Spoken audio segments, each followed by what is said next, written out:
Helo, a chroeso i'r sesiwn adolygu hwn ar gyfer lefel A Daearyddiaeth. Heddiw byddwn yn canolbwyntio ar rhan C, sef Sialensau'r Ganrif yr 11 sy'n rhan o bapur Uned 3 yn Daearyddiaeth blwyddyn 13. Dyma enghraifft o 2 gwestiwn traethawd sydd yn adran C. Dyma be fedrwch chi ddisgwyl yn adran C. Dych chi gorfod dewis un traethawd. A dyma enghraifft o'r adnoddau enghreifftiol sydd yn cael eu defnyddio yn i'ch helpu chi ateb y cwestiwn. Dyma'r rhain byddwn ni'n defnyddio yn ystod yr sesiwn fideo adolygu hyn. Gawn ni ddechrau drwy osod sylfaen ar gyfer adran C. Yn yr adran hon, byddwch yn ateb un cwestiwn estynedig 26 marc. Mae'n galw ar bopeth rydych chi wedi ddysgu yn unedau 1, 2 a 3. Dyma ble rydych chi'n dangos sut mae'r holl ddarnau'n cyd-fynd. Dyma ble rydych chi'n dod â bob peth at ei gilydd. Mae yna 3 amcan asesu allweddol, a 1 sydd werth 10 marc. Dyma'r prif wybodaeth, eich dealltwriaeth o brosesau, y cysyniadau, lleoedd ac ymwybyddiaeth, a sut mae elfennau o ddaearyddiaeth ffisegol a dynol yn rhyngweithio. Dyma'ch gwybodaeth chi ar yr enghreifftiau rydych chi wedi dysgu. Wedyn mae gennym ni A2, mae hwn eto werth 10 marc. Dyma'r sgil dadansoddi a'r cyfle i chi roi eich barn. Mae marciau yma'n dod o'ch gallu chi i ddehongli, i graffu ar gwybodaeth, i drafod, i pwysau mesur ac i chyrraedd barn. Ac yn ola mae ganddyn ni A3 sydd werth 6 marc. Dyma sut rydych chi'n defnyddio'r adnoddau sydd ar gael. So nid fel ychwanegiad ar ddiwedd y traethawd neu wedi jyst stwffio fewn ar y diwedd, ond fel rhan naturiol o'ch dadl. Dych chi'n plethu rhain fel dych chi'n symud ymlaen trwy'r traethawd. Os nad ydych chi'n defnyddio'r adnoddau, rydych chi'n colli fyny at 6 marc yn syth. Felly mae'n holl bwysig eich bod chi'n ei plethu mewn i pob paragraff, defnyddio'n rheolaidd ac yn gyson. Cofiwch hefyd, dim ond tua 30 munud y gennych, byddwch chi dibynnu ar sut ydych chi wedi ateb yr papur yma. Wrach byddwch chi wedi gwneud 2 draethawd yn barod, wrach ydych chi'n mynd i wneud adran C yn gyntaf. Mae'n hollol fyny chi, ond mae'n rhaid i chi gofio bod angen 30 munud, ac tydi 30 munud ddim yn lot. Mae'n sialens cael gyd o'r wybodaeth i mewn yn yr amser hyn, a bydd y cwestiwn bob amser yn un sy'n gofyn am ddadl, nid disgrifiad. Peidiwch â disgrifio yn adran C, angen creu rhyw fath o ddadl. Mae geiriau fel gwerthuswch, trafodwch ac i ba raddau yn arwyddion clir mae barn a sail gadarn rydych chi angen eu cynnig yma. Erbyn diwedd y sesiwn hon, dylech chi deimlo'n hyderus ynghylch sut mae gwneud hyn yn effeithiol. Iawn, geiriau gorchmynol a disgwyliadau. Mae'r geiriau gorchmynyn yn hollbwysig yn adran C, oherwydd maen nhw'n siapio dyfnder a chyfeiriad eich ateb chi. Er enghraifft, gwerthuso. Mae angen pwysau mesur manteision ac anfanteision cyn cyrraedd ar barn. Trafod neu trafodwch. Da ni angen archwilio amrywiaeth o safbwyntiau, eu cymharu ac adeiladu dadl cytbwys cryf. Neu gwestiwn i ba raddau. I ba raddau ydych chi'n cytuno? Mae hwn dangos 2 ochr. Mae rhywbeth yn wir mewn rhai cyd-destynau, ond nid eraill. So, da ni angen edrych ar sawl ochr o'r ddadl yn y sefyllfa hyn. Dylech chi ddychwelyd at y gair ych yn mynd dro ar ôl tro, drwy'r traethawd, atgoffa eich hunain fel ydych chi'n mynd ymlaen, rhag ofn i chi fynd ar y trwydd anghywir, cyfeirio nôl ato. Mae'n hawdd chithio i ddisgrifio. Cofiwch dydy disgrifiad byth yn ddigon adran C. Ac mae'r casgliad yn allweddol. Nid crynodeb sy'n mynd yn y casgliad, mae rhaid iddo ddweud eich barn chi yn glir. Er enghraifft, yn gyffredinol, gellir ddadlau bod ac wedyn rhoi rhesymau tu ôl i'r safbwynt.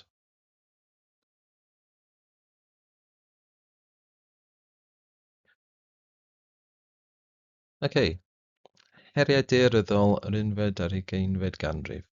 Dyma'r cynnwys ar gyfer Adran C, y materion mawr sy'n siapio'r byd heddiw, pesau sydd yn mynd ymlaen, sydd yn y newyddion sy'n bwysig yn bywydau ni heddiw. Mae newid hinsawdd yn y cefndir o hyn i gyd. Mae yna mwy o ddigwyddiadau eithafol, newid mewn patrwm glawiad, chifogydd, sychder, ac mae'r holl newidiadau hyn yn effeithio ar y gymdeithas, yr economi a ecosystemau. Ond cofiwch, nid prosesau ffisegol yn unig sy'n newid. Mae yna ochr ddynol i hyn hefyd. Mae yna ochr ddynol i'r newid sydd yn mynd ymlaen.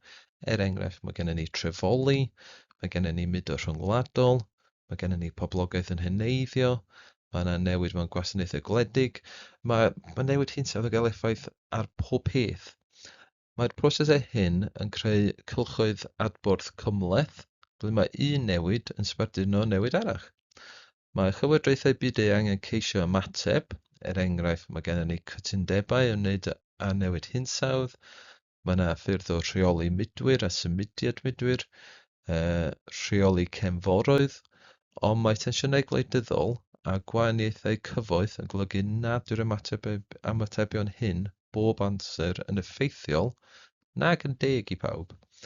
Dyma'r math o resymu sy'n cyfuno sawl pwnc sydd ei angen i ateb y traethawd yn Adran C.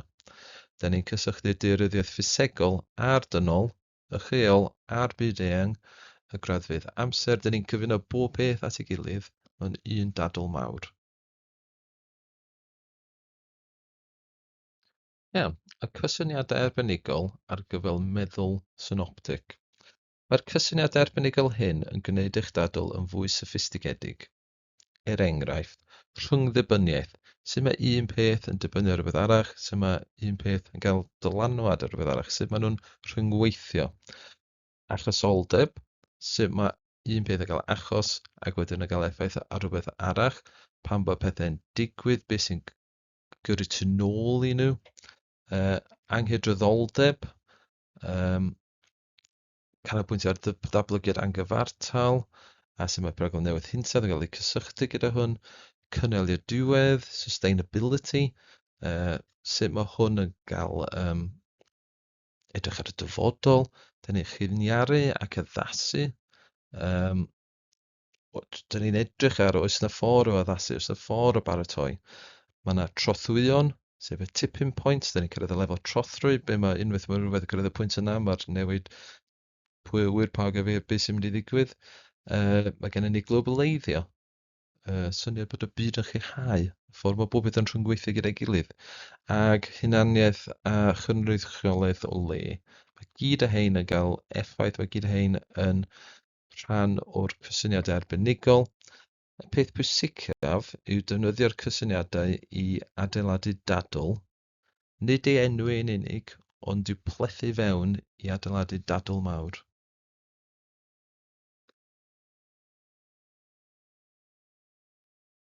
Iawn. Adran C, yw'ch chi ydych chi wir y dangos meddwl synoptig. Mae'n rhaid i chi gyfuno gwybodaeth dros sawl uned. Enghraifft, mae uned 1 yn rhoi'r prosesau ffisegol i chi, so yr ochr tectoneg, arfordiroedd neu rholifiant. Mae uned 2 yn rhoi'r ochr dynol, sef dadlu'n cymdeithasol ac economaidd, a mae uned 3 yn rhoi'r cyd-destun byd-eang ar y llywodraethau, y systemau sy'n bodoli. Pan fyddwch chi'n cysylltu y 3, dyma pryd mae'ch marciau A2 yn mynd yn uwch. Enghraifft, mae erydiad arfordirol yn uned 1, a newid yma poblogaeth gwledig uned 2 yn arwain at dylanwad globaleiddio neu bolisi mewnfudo yn uned 3. Dangoswch y cysylltiadau, dyna sy'n gwneud eich dadl yn un cryf. Da chi'n cyfuno bob peth at ei gilydd. Da ni'n just yn edrych ar yr ochr ffisegol ar un llaw ac yr ochr dynol ar y llaw arall. Mae bob peth yn cael effaith ar ei gilydd ac mae dod â hein at ei gilydd yn mynd i greu dadl cryf.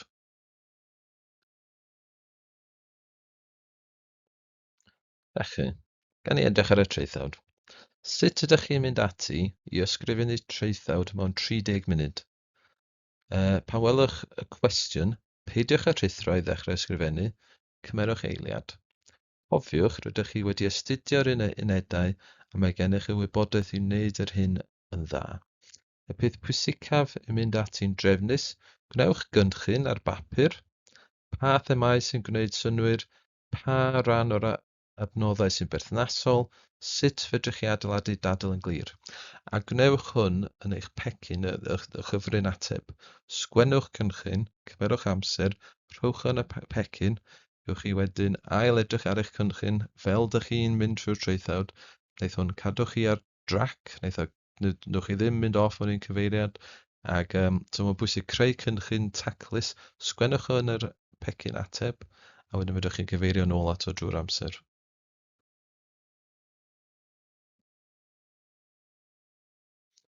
Iawn. Sut fedrwch chi ddefnyddio'r adnoddau yn effeithiol? Nawr, gadewch i ni ganolbwyntio ar y rhan AA3, sef defnyddio'r adnoddau. Dyma'r maes mae llawer o ddisgyblion yn cochi marciau arno, ond mewn gwirionedd mae'n gyfle hawdd i godi'ch marc. Pam edrychwch ar fap neu ar graff, gofynnwch eich hun, beth yw'r prif patrwm? Beth yw'r pwrpas? Oes unrhyw eithriadau? Beth mae hyn yn ei awgrymu? Sut mae hyn yn ei cefnogi fy mwynt? Dylai adnoddau ymddangos yn naturiol yn eich paragraffau. Enghraifft, fedrwch ddweud rhywbeth fel y dangosir yn adnodd 2, mae'r cynnydd sylweddol yn y rhif mudo mewn ardaloedd gwledig yn ategu'r syniad bod pwysau demograffig yn cynyddu mewn cymunedau gwledig. Fedrwch wedyn gefnogi hyn gyda ffigurau ac enghreifftiau eich hun, a pheidiwch â disgrifio'r adnoddau yn unig. Dyma'r gamgymeriad mwyaf cyffredin sydd i'w weld. Rhaid i chi ddehongli ac esbonio pam mae'r ddata yn bwysig.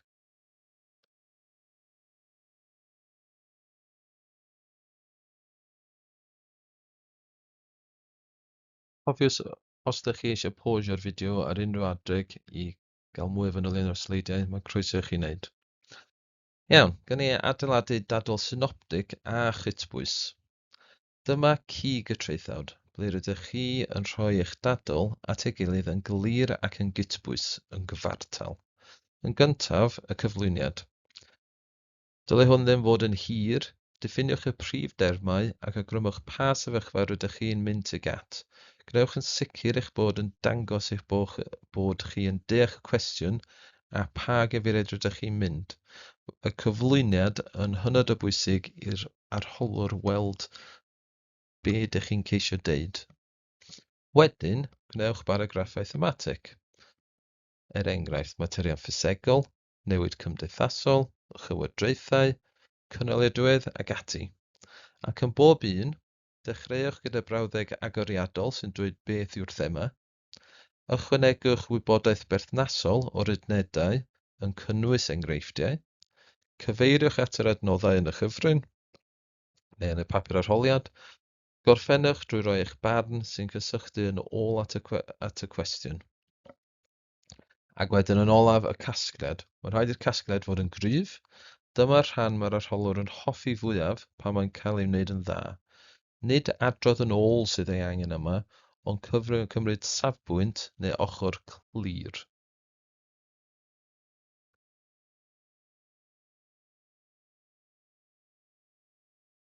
Mae case yn air Saesneg, ond dwi'n meddwl bod o'n hollbwysig i ni ddefnyddio fe hefyd yn y Gymraeg. Mae hwn yn rhan o'r sgil AA2. So cofiwch mae AA2 yn cynnwys 3 prif sgil, ac mae'r acronym CASE yn helpu cadw mewn cof. So cysylltu y syniadau, A, cysyniadau arbenigol, so chi dyn ni'n apply y syniadau yna. S, y synoptic, so dyn ni'n cysylltu unedau, hwn ydy'r specialised, dyn ni'n egluro ymhellach, a wedyn y gwerthuso, yr evaluation ar y diwedd. Mae'r olaf gwerthuso yn hanfodol ar gyfer y bandiau uchaf. Cofiwch gwerthuso pob tro. Felly, dyn ni'n gwneud y cysylltiadau yn gyntaf. Dyn ni'n rhwng y pynciau, dyn ni'n cymhwyso, dyn ni'n apply y cysyniadau arbenigol, specialists na, a wedyn dyn ni'n gwerthuso pob tro. OK, nesa, gawn ni edrych ar beth yw'r gwahaniaeth rhwng esbonio a gwerthuso. Dyma gamgymeriad cyffredin. Mae mwyafrif yn esbonio'n wych, ond yn anghofio gwerthuso. So, esbonio ydy sgil A1. Dyma'r hyn sy'n digwydd. So, hwn ydy'r gwybodaeth. Yr gwerthuso, yr A2, dyma beth mae'n ei olygu. Pa mor effeithiol yw o? Faint mae'n cyfrannu? Cofiwch y rheol, dywedwch eich pwynt yn gyntaf, yna pwysau mesur eich pwynt bob tro. Enghreifftiau iaith werthuso sy'n gweithio'n wych mewn adran C yw, er enghraifft, fodd bynnag, mae safbwynt arall i'w ystyried, mae hyn yn gyfyngedig gan, ar y raddfa leol mae hyn yn wir, ond yn fyd-eang, yn y tymor hir gallai hyn arwain at. Mae defnyddio'r frawddegau hyn yn dangos eich bod yn meddwl fel daearyddwr. Mae croeso chi pausio'r fideo yma os ydych chi eisiau darllen rhai o'r brawddegau isod. Mae yna mwy na beth dwi wedi deud. Croeso chi pausio os ydych chi eisiau. Iawn, strategaeth a sgiliau arholiad. Felly, cyn symud at ein amseru, gadewch i ni grynhoi hyd yn hyn beth dyn ni wedi rhoi. Mae adre C yn gwobrwyo strwythur clir, dadansoddi parhaus, drwy'r amser, yr cysylltiadau synoptig yma, lle dyn ni'n dod â bob peth, dyn ni'n cysylltu'r ochr ffisegol, dynol, dyn ni'n dweud 1, 2, 3, dod â bob peth at ei gilydd, ac adnoddau wedi plethu yn aml ag yn gyson. Wrth gwrs, cofiwch eich enghreifftiau hefyd. Os wnewch chi gofio'r 4 rhan, newch chi wneud yn arbennig. Iawn, gan i ddod at pwynt hynod o bwysig, rheoli amser a strwythuro. Dyma'r rhan mae pawb eisiau gwybod. Sut ydych chi'n penderfynu ar faint o amser i bob rhan, a nhw'n ni edrych ar cynllun 30 munud. Yn gyntaf, mae papur arholiad 1.3, mae gendych chi 2 draethawd wedi cael ei greu yn barod. Mae yna gwestiynau bach wedi creu, a mae gen chi rhan C. A os ydych chi wedi ateb wneud y 2 gwestiwn yn gyntaf, o bosib y gennych chi mwy o wybodaeth i ddod fewn i rhan C, neu wrach ydych chi eisiau ateb rhan C yn gyntaf, cyn wedyn symud ymlaen i'r 2 traethawd chai. Ond mae rheoli amser a strwythuro yn hynod o bwysig yn y sefyllfa yma. So gan i ddim, mae gen i ni cynllun 30 munud. So yn gyntaf, 5 munud, darchen a cynllunio. Dych chi'n edrych trwy'r adnoddau, dych chi'n adnabod themau a chynio cynllun byr. Bydd yna ddim llawer o adnoddau, bydd yna ddim gymaint yna o ddarchen, ond bydd yna bethau bydd rhaid i chi weithio allan o bosib. Bydd yna mapiau, bydd yna graffiau, bydd yna rhyw luniau, bydd yna rhyw ddatganiad. Dych chi'n gorfod edrych a tynnu'r gwybodaeth allan, gweld beth sydd yna, adnabod y themau a creu rhyw gynllun. So, rhowch eich cynllun yn y chyfrin ateb. Fel ydych chi'n gwario 5 munud, rhowch eich nodiadau, meddyliwch beth ydych chi'n mynd i wneud, crowch y cynllun a cyfeiriwch at y cynllun yn ôl ato yn gyson. Wedyn, tua 20 munud, canol y traethawd, hwn di rhan paragraffau. So, un thema i pob paragraff, o leiaf un sa mwyaf o'r adnoddau, trwch nhw yn y paragraffau, fwy os mae'n bosib. Pob paragraff yn gorffen gyda eich barn chi, a wedyn cysylltu gyda'r paragraff. Nesaf neu flaenorol, ydych chi'n lincio nhw rwsut. Ond ydych chi'n 5 munud, pob paragraff, mwy neu lai, a symud ymlaen. Yn y 5 munud olaf, dyma chi ydych chi yn wneud eich casgliad a ydych chi'n gwirio. Dyma ble mae eich barn chi yn gorffen y ddadl gyda'ch prif bwyntiau. Dyma ble ydych chi'n plethu pob peth yn ceisio ateb y cwestiwn. Cipiwch olwg wedyn dros y traethawd ar ôl gorffen ac ychwanegu'ch mwy os oes angen. Os ydych chi'n meddwl fedrwch chi ychwanegu rhywbeth i ryw ddarn neu cryfhau y dadl, rhowch seren bach, rhowch ar y gwaelod, ychwanegwch o fewn. Os ydych chi'n meddwl ydych chi wedi anghofio cynnwys rhywbeth o'r pecyn adnoddau, rhowch yma, cofiwch adael bach amser i wneud hwn ar y diwedd.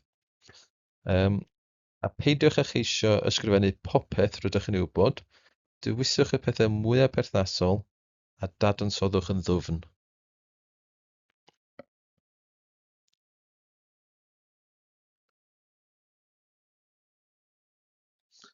OK, nawr i'r rhan sy'n eitha bwysig. So, camgymeriadau cyffredin a sut i'w osgoi. Osgoi cochi marciau yn ddiangen, ystyriwch y pwyntiau canlynol. So, os ydych chi ddim yn defnyddio'r adnoddau, ydych chi'n cochi 6 marc yn syth. Os ydych chi'n defnyddio rhai yn nhw, ydych chi'n mynd i cochi marciau yn syth. So, defnyddiwch gyd yr adnoddau, cyfeiriwch at nhw, tynnwch ffigurau, cymharwch nhw, defnyddiwch yr adnoddau. Defnyddio gormod o ddisgrifiad, a sy'n golygu ydych chi ddim yn dadansoddi. Y mwy ydych chi'n disgrifio, y rhai dadansoddi sydd yna, so ydych chi ddim yma i ddangos y gwybodaeth, ydych chi yma i dadansoddi. So mae angen dadansoddi. Anwybyddu'r gair gorchymyn. Eto mae'n bwysig cymryd sylw be mae'r cwestiwn yn ofyn i chi. Ydy o'n gofyn i chi gwerthuso? Ydy o'n gofyn i chi i ba raddau ydych chi'n cytuno? Ydy o'n gofyn i chi drafod? Maen nhw'n debyg, ond maen nhw gyd yn maen nhw wahanol yn ffordd eu hunain dydyn.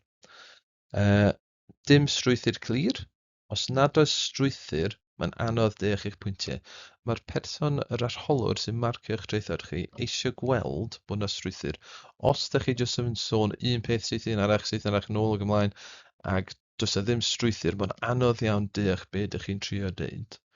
Felly, strwythur clir. A wedyn, wrth gwrs, camgymeriad arall ydy dim cysylltu unedau 1, 2, 3. Wrach newch chi jyst ffocysu ar rhywbeth i wneud gyda mudo neu chywodraethiant byd eang neu rhywbeth angenghofio dod o bob beth hwn. Mae rhaid i ni gynnwys yr ochr ffisegol a'r ochr dynol.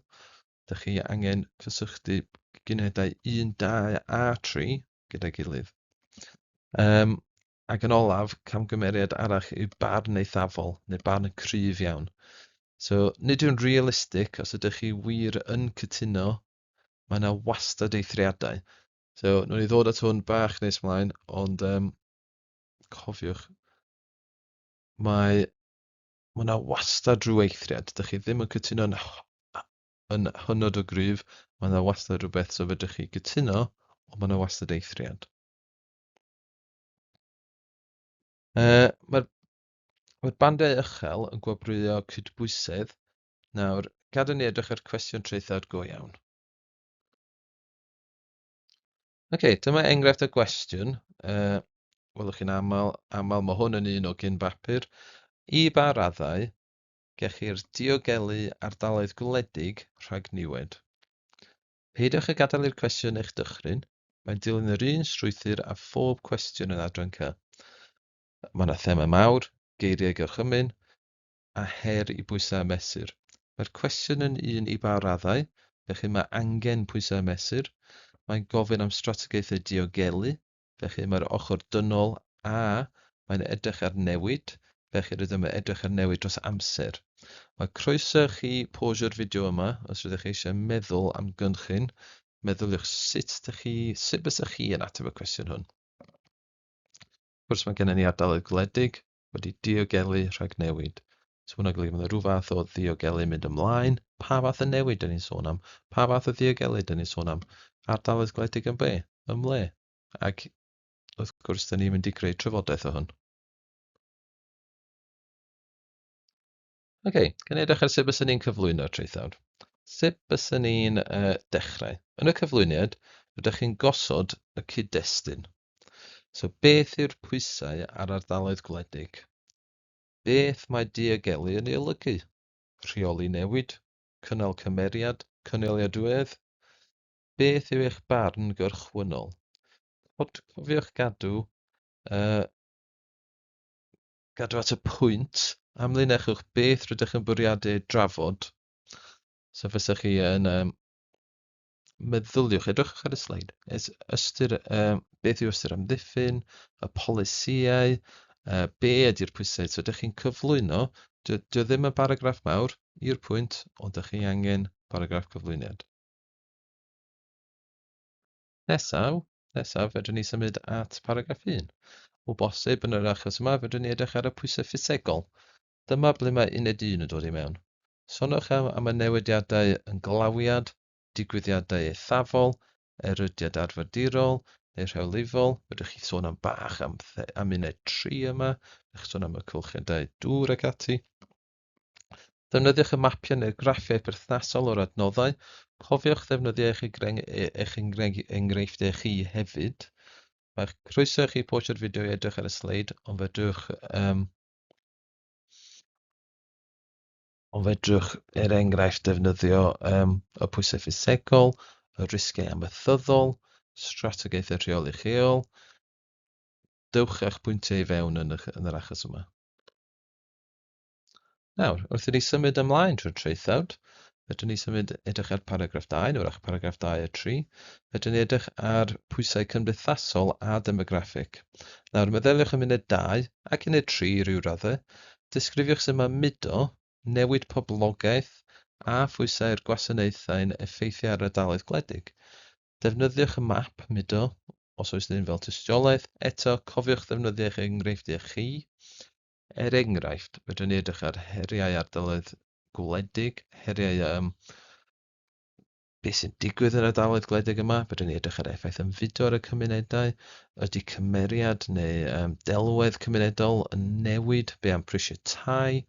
Wrach ymwriadau polisiau? Be am ailgartrefi, tai haf ac ati? Be am cynlluniau lleol? Oes na strategaethau yn eich lle ac ati? Dyma chi ydych chi'n dod ar ochr dynol i fewn i'r drafodaeth. Cofiwch eich adnoddau a cofiwch eich enghreifftiau. Ac yn nesaf, fedrwn ni paragraff 3 neu ble bynnag ydych chi yn eich traethawd chi, fedrwn ni edrych ar chywadreithau a dynodiadau. Cysylltwch hyn gyda uned 3. Er enghraifft, fedrwch ddeud, mae parciau cenedlaethol a dynodiadau yn cynnig amddiffyniad da yn lleol, ond ydyn nhw ddim yn gallu rheoli newid hinsawdd na globaleiddio. Felly mae'r amddiffyniad yn rhannol yn unig. Eto, defnyddiwch yr adnoddau ac eich enghreifftiau rydych chi wedi dysgu. Eto, mae croeso chi bosio'r sleid i gael rhagor o wybodaeth os ydych chi eisiau ar y pwynt yma. Ac yn olaf, dyn ni ar i'r casgliad. O bosib eto rhan hynod o bwysig. Yn y casgliad, dylech chi edrych ar eich dadl, ail bwysleisio ambell i beth a dweud rhywbeth fel, gech chi'r diogelu ardaloedd gwledig i ryw raddau, yn enwedig trwy'r lywodraethau lleol, cryf a cynllunio'n gynaliadwy, fodd bynnag mae ffactorau allanol, megis newid hinsawdd y globaleiddio, yn gosod pwysau amlwg ar diogelu hwn. Dych chi'n glir, dych chi'n gydbwys a dych chi'n realistig. Cofiwch ail bwysleisio eich ochr chi gyda tystiolaeth. Dych chi'n dod i casgliad cryf. Wrth gwrs, gyda unrhyw gasgliad da gwerthfawr, peidiwch ag eistedd ar y ffens. Yn y casgliad, mae'n rhaid i chi gymryd ochr neu barn neu gael barn. Nid gormod o un ochr, nid eistedd ar y ffens, ond safbwynt cydbwys wedi'i gefnogi. Dyma ble mae'r bwlch gwyrdd ar eich hun yn dod i mewn. So barn synhwyrol, ystyriol, wedi seilio ar dystiolaeth.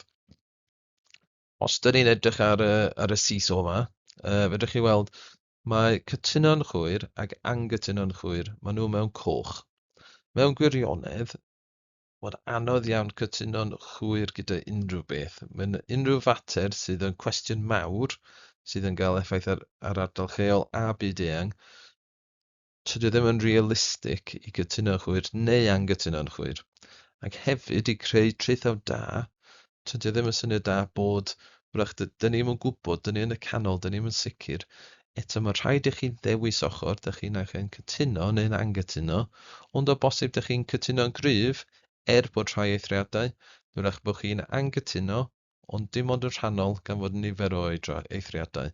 Dych chi'n cytuno neu anghytuno, ond dych chi ddim yn mynd i'r extremes, gan i ddweud. Dych chi'n dewis un ochr, ond dych chi'n ymwybodol bod yna eithriadau.